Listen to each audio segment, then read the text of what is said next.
Denon lana da, etorkizuneko belaunaldiei gure ganaino iritsi den legatu historiko eta artistikoa baldintzarik onenetan transmititzea.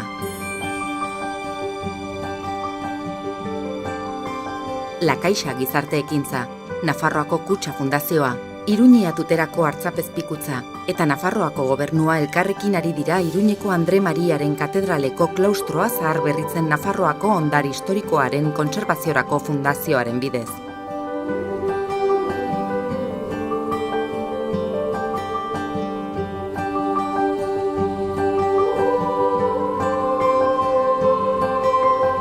Obrak 2016an hasi ziren eta 2020 arte luzatuko dira. Aldez aurretiko azterketek.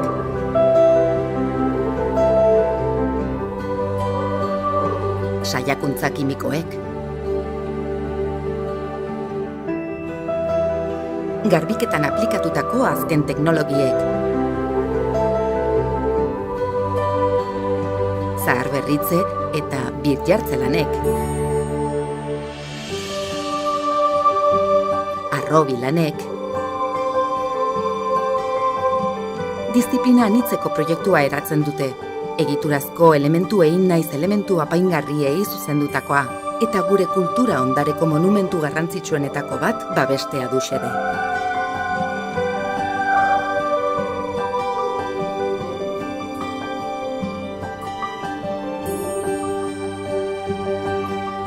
Gainera, bisita gidatuen plan batek aukera ematen die herritarrei obren egoera eta eboluzioa in situ bisitatzeko.